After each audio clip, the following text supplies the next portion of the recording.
कहां घुसा चला आ रहा है गरीब? निकल जा यहाँ से। मैं प्रधानमंत्री की जगह आज लाल किले पर भाषण देना चाहता हूँ सर। बेटा ये लाल किला है, तेरे बाप का घर नहीं है। निकालो इस भिखारी को बाहर तक। पीएम के आने का टाइम होने ही वाला है। ये बात 26 जनवरी 2026 की है। पूरे देश में गणतंत्र दिवस की तैयारियां जोरों पर थीं। दिल्ली के लाल किले पर हर साल की तरह एक भव्य समारोह आयोजित होने वाला था, जिसमें प्रधानमंत्री, राष्ट्रपति और देश विदेश के मेहमान शामिल होंगे। इस बार एक खास कार्यक्रम रखा गया था। एक ग्रामीण स्कूल का बच्चा लाल किले पर मंच से भाषण देगा, जो देश की तरक्की, संस्कृति और युवा सोच को दर्शाएगा। हरियाणा के एक छोटे से गांव धौलपुर के सरकारी स्कूल में भी यही चर्चा थी। स्कूल के प्रिंसिपल रमेश शर्मा और कुछ टीचर्स मिलकर तय कर रहे थे कि किसे लाल किले भेजा जाए, लेकिन असल में यह चयन नहीं बल्कि सौदा था। गांव के सरपंच रणवीर सिंह का बेटा अंकुर अमीर, रंगीन कपड़े, महंगे जूते, उसे भेजने की पूरी तैयारी हो चुकी थी। सरपंच ने प्रिंसिपल और टीचर्स को खुश कर दिया था। पैसा, तोहफे और वादे। प्रिंसिपल ने कहा, अंकुर बहुत अच्छा लड़का है, उसकी हिंदी बहुत साफ है, कपड़े भी ढंग के हैं, हाँ, स्टेज पे अच्छा दिखेगा। लेकिन क्लास के पीछे की बेंच पर बैठा एक 12 साल का दुबला पतला लड़का राजू चुपचाप सब कुछ सुन रहा था। फटी शर्ट, पुरानी चप्पल, चेहरे पर मिट्टी के निशान। राजू दलित परिवार से था। उसके पिता मजदूरी करते थे, माँ घरों में बर्तन साफ करती थी। लेकिन राजू पढ़ाई में बेहद तेज था। हर साल टॉप करता, निबंध प्रतियोगिता में पहला आता और उसकी हिंदी भाषा इतनी साफ और सुंदर थी कि टीचर भी हैरान रहते। लेकिन किसी ने कभी राजू को मौका नहीं दिया, क्योंकि वो गरीब था, छोटी जाति का था। 26 जनवरी से 2 दिन पहले यानी 24 जनवरी को मुख्यमंत्री के निजी सहायक personal assistant Vinay Kumar school में निरीक्षण के लिए आए। उनके साथ 2 अधिकारी भी थे। उन्हें यह देखना था कि चयनित बच्चा वाकई काबिल है या नहीं। प्रिंसिपल और टीचर्स ने अंकुर को सामने खड़ा किया। अंकुर ने थोड़ी घबराहट में रटा हुआ भाषण शुरू किया। आदरणीय प्रधानमंत्री जी, राष्ट्रपति जी, हमारा देश महान है, हमारे नेता महान हैं। विनय कुमार ने सुना। भाषण ठीक था, लेकिन कुछ खास नहीं, बस रटी रटाई बातें। तभी अचानक भीड़ के बीच से एक आवाज आई, सर रुकिए। राजू ने हांफते हुए कहा, सर मैं इससे कहीं बेहतर भाषण दे सकता हूँ। मुझे एक मौका दीजिए। ये सुनते ही पूरे स्कूल में हंसी फूट पड़ी। टीचर्स ने एक दूसरे को देखा। प्रिंसिपल का चेहरा लाल हो गया। एक टीचर ने चिढ़कर कहा, राजू तू पागल हो गया है क्या? तू लाल किले पे भाषण देगा? तेरे कपड़े देख, तेरी हालत देखो देख। अरे अगर ये गरीब भिखारी लड़का स्टेज पे गया तो हमारी बेइज्जती होगी, स्कूल की बेइज्जती होगी, देश की बेइज्जती होगी।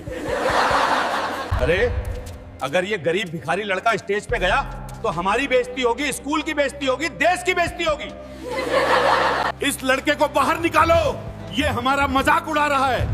सर प्लीज, मैं सच में अच्छा भाषण दे सकता हूँ। मैंने खुद लिखा है। मैंने खुद लिखा है, बस एक बार सुन लीजिए।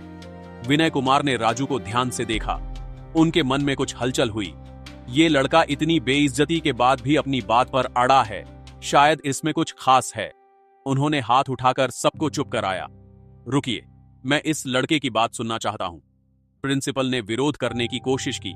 सर, ये लड़का बहुत गरीब है, इसकी कोई औकात नहीं। विनय कुमार ने सख्ती से कहा, मुझे औकात से मतलब नहीं, मुझे काबिलियत से मतलब है। राजू तुम मेरे साथ आओ, मैं तुम्हारा भाषण सुनूंगा। राजू की आंखों में उम्मीद की चमक आ गई। विनय कुमार उसे एक खाली कमरे में ले गए। दरवाजा बंद हो गया। बाहर सब बेचैन खड़े थे। सरपंच घबराया हुआ था, टीचर्स परेशान, अंकुर का चेहरा उतरा हुआ। 15 मिनट बाद दरवाजा खुला। विनय कुमार बाहर आए। उनके चेहरे पर एक अजीब सी गंभीरता थी। उन्होंने माइक उठाया और घोषणा की, 26 जनवरी को लाल किले पर भाषण देने के लिए राजू को चुना गया है। पूरा स्कूल सन्नाटे में आ गया। विनय कुमार की घोषणा सुनते ही पूरे स्कूल में हड़कंप मच गया। सरपंच रणवीर सिंह का चेहरा लाल हो गया, मुट्ठियां भींच गईं।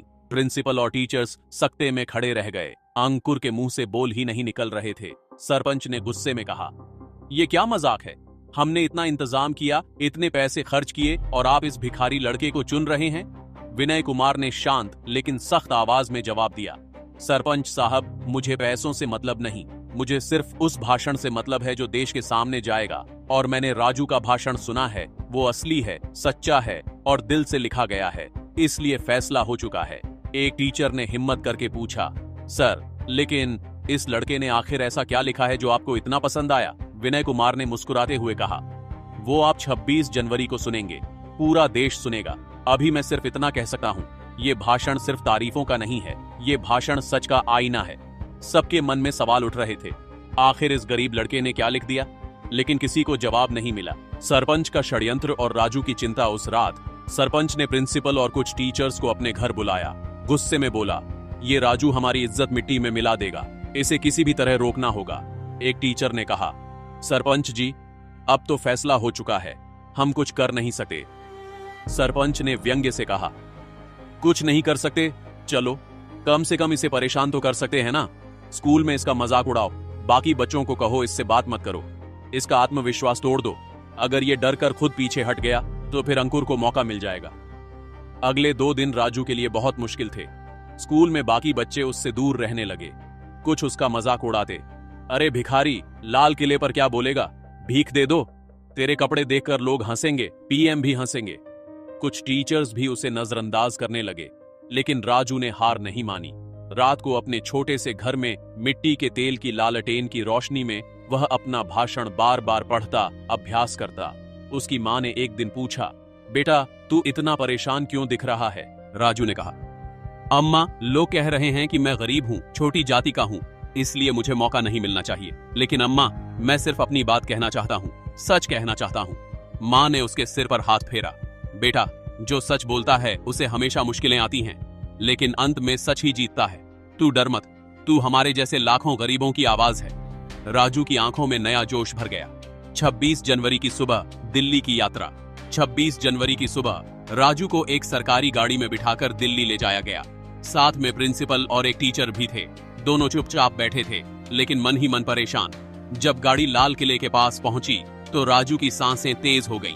इतनी बड़ी भीड़, इतनी सुरक्षा, इतने कैमरे। उसने सोचा, यहाँ पूरे देश के सामने बोलना है, डरना नहीं है। उसे ग्रीन रूम में ले जाया गया। वहाँ कुछ अधिकारी और आयोजक थे। एक आयोजक ने उसे ऊपर से नीचे तक देखा। तुम्हारे पास कोई अच्छे कपड़े नहीं है क्या? ये फटी शर्ट पहनकर स्टेज पर जाओगे? राजू ने शांति से कहा, सर मेरे पास यही है, लेकिन मेरे शब्द साफ हैं, मेरे विचार साफ हैं, कपड़ों से ज्यादा ये मायने रखता है। आयोजक चुप हो गया। मंच पर राष्ट्रपति, प्रधानमंत्री और हजारों लोग दोपहर के समय लाल किले के मुख्य मंच पर राष्ट्रपति, प्रधानमंत्री, मंत्री, सेना के अधिकारी और हजारों लोग बैठे थे। टीवी पर लाइव प्रसारण हो रहा था, करोड़ों लोग देख रहे थे। आयोजक ने घोषणा की, अब मंच पर आ रहे हैं हरियाणा के धौलपुर गांव से सरकारी स्कूल के छात्र राजू। तालियां बजीं। राजू धीरे धीरे मंच पर चढ़ा। कैमरे उसकी तरफ घूम गए। उसके फटे कपड़े, गहरा रंग, दुबला शरीर, सबने देखा। कुछ लोगों ने आपस में फुसफुसाया, ये लड़का कौन है, कितना गरीब लग रहा है। लेकिन राजू ने माइक के सामने खड़े होकर एक गहरी सांस ली। उसने प्रधानमंत्री की तरफ देखा, फिर राष्ट्रपति की तरफ, फिर पूरी भीड़ की तरफ, और फिर धीरे धीरे साफ आवाज में बोलना शुरू किया, आदरणीय राष्ट्रपति जी, आदरणीय प्रधानमंत्री जी, मंच पर उपस्थित सभी गणमान्य अतिथि और मेरे प्यारे देशवासियों, जय हिंद। पूरा लाल किला खामोश हो गया। सबकी निगाहें राजू पर टिकी थीं। अब असली भाषण शुरू होने वाला था, वो भाषण जो पूरे देश को हिला देगा। राजू ने एक पल रुककर पूरे लाल किले को देखा। लाखों तिरंगे झंडे, हजारों लोग, कैमरे और सामने बैठे देश के सबसे बड़े नेता। उसकी आवाज में अब कोई डर नहीं था, बस सच्चाई थी। राजू ने अपना भाषण जारी रखा। आज 26 जनवरी है, हमारा गणतंत्र दिवस। आज का दिन हमें याद दिलाता है कि हमारा देश दुनिया का सबसे बड़ा लोकतंत्र है। आज हम अपने संविधान को सलाम करते हैं, जिसने हर नागरिक को बराबरी, स्वतंत्रता और सम्मान का अधिकार दिया। हमारा देश महान है। यहाँ की संस्कृति हजारों साल पुरानी है। यहाँ की मिट्टी ने महात्मा गांधी, भगत सिंह, सुभाष चंद्र बोस, डॉक्टर भीमराव अंबेडकर जैसे महान नेता दिए। हमारे देश ने अंग्रेजों से आजादी छीनी, हमने अपना संविधान बनाया और आज हम दुनिया की 5वीं सबसे बड़ी अर्थव्यवस्था हैं।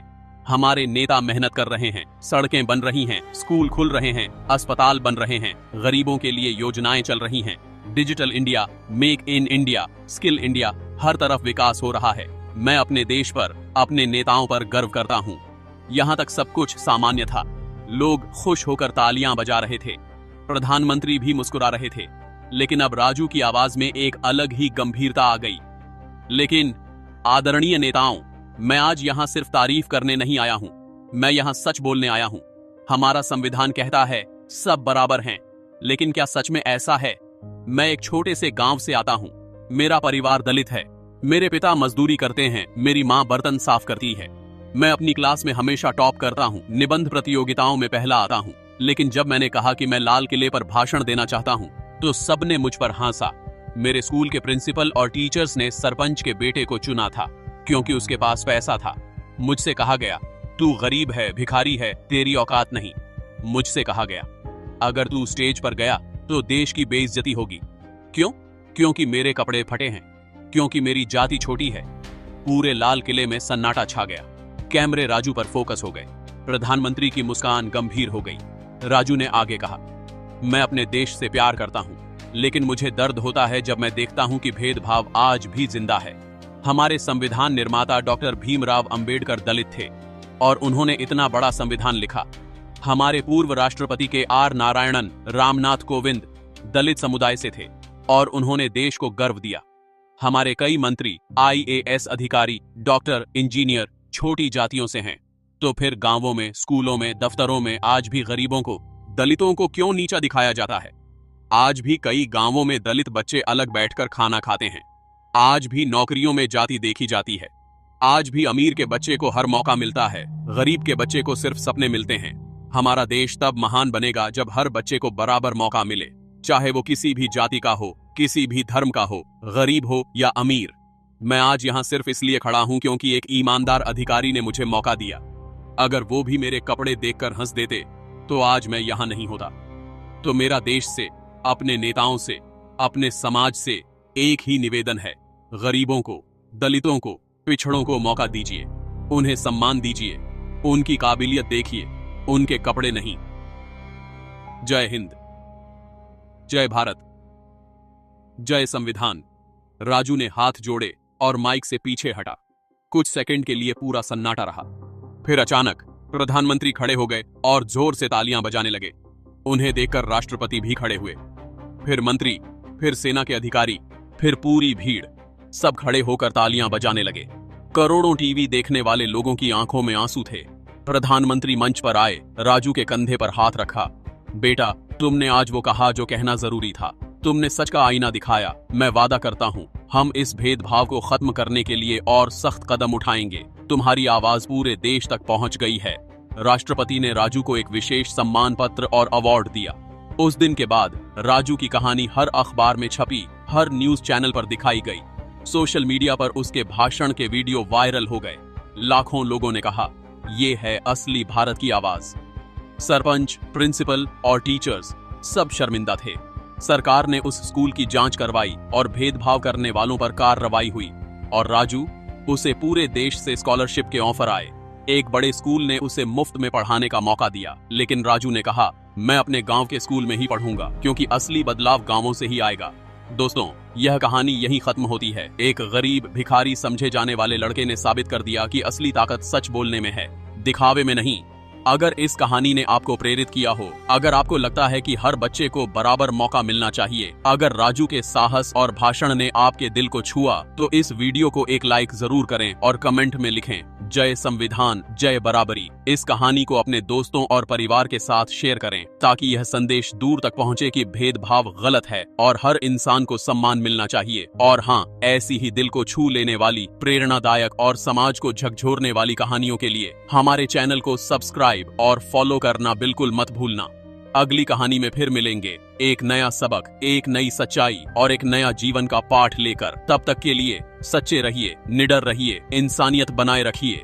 जय हिंद, जय भारत, जय संविधान।